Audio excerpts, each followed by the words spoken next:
Unpaid student loans here in the U.S. has now ballooned to more than $1.6 trillion. That's according to the Federal Reserve. The debt is now double than it was a decade ago, and one former Trump education official now says the U.S. should be in the business of forgiving those loans, not handing them out. We're now joined by A. Wayne Johnson, who used to serve as the Chief Operating Officer for the Department of Education Student Aid Office. Mr. Johnson, great to have you here, sir. Thank you so much for joining us. We'll get to the student loan stuff here in just a moment, but you resigned from the Education Department just last month so you could seek Georgia Governor Brian Kemp to appoint you as the interim senator of departing Senator Johnny Isakson's seat. Have you spoken with the governor about this job, and what has he told you about it? Well, I have not spoken with the governor. I've, gone about the process of making him aware through different means that I'm interested in it. I did apply through the application process that he put forward, which is a very creative way of getting non-political folks like myself to come forward and say that they'd like to serve. All right, we do want to hear the details about your plan to reduce that $1.6 trillion in unpaid student loans in the U.S. What is your plan? Well, first of all, the plan's got to anchor around what do we do going forward. So the first element of the plan is that we stop making loans and we start giving people grants.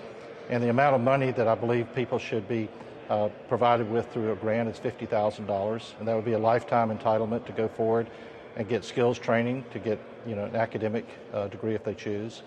The second element, if you're going to give people $50,000 going forward, you need to take care of the people that are already on the books.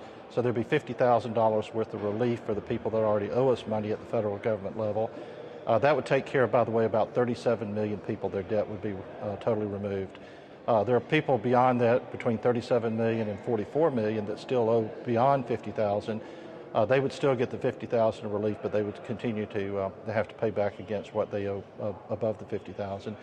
And then, in order to make it equitable to the people that never pursued federal funding, did it on their own, or even actually paid down their loans or paid off their loans or refinanced, there'd be a $50,000 tax credit for those folks as well.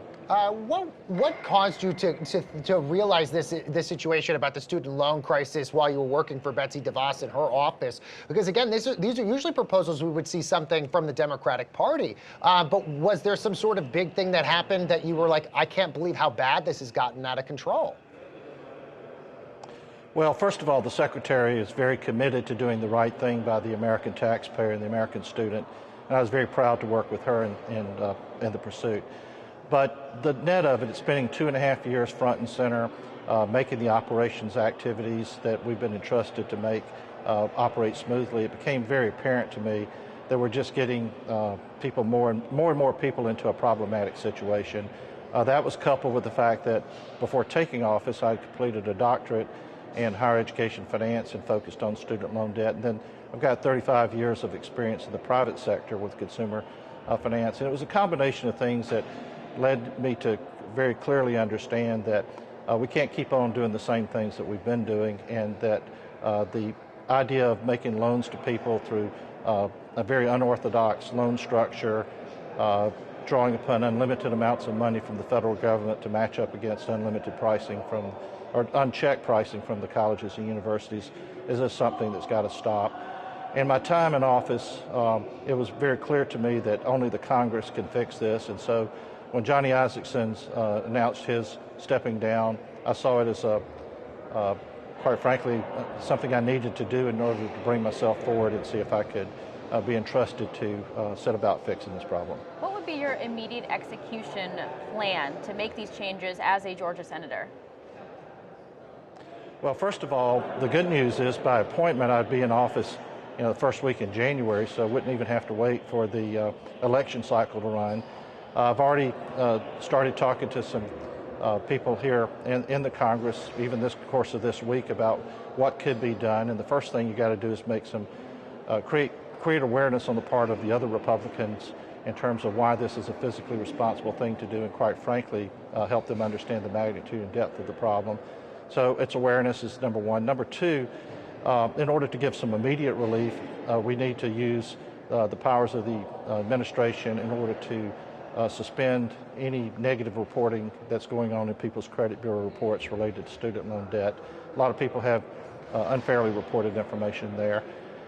And then we need to set about setting in place the other laws, one of which is allowing student debt to be canceled by bankruptcy, not advocating that people should go bankruptcy, but at least having that option. And then we need to talk about how we fund this thing on a go-forward basis.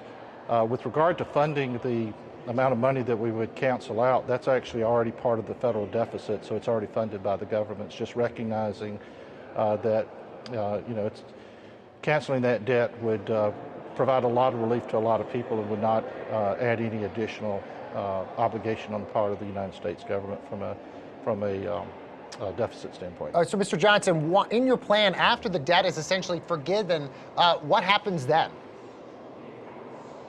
Well, after the debt is forgiven, after $50,000 is forgiven, then there are no more loans, and going forward, people would get a $50,000 credit that they could draw upon. They would still fill out the FAFSA form. That would be their application, so to speak, to be entitled to the grant money.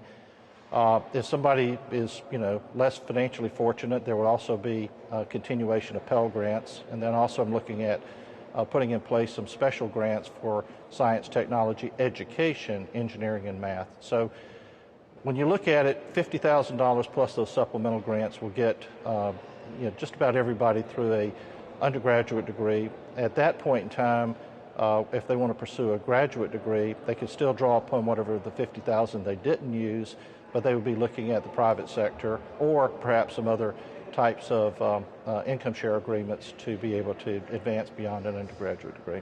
Sir, we do appreciate you joining us and giving us your perspective on all this. That is A. Wayne Johnson, former Chief Operating Officer for the Department of Education Student Aid Office.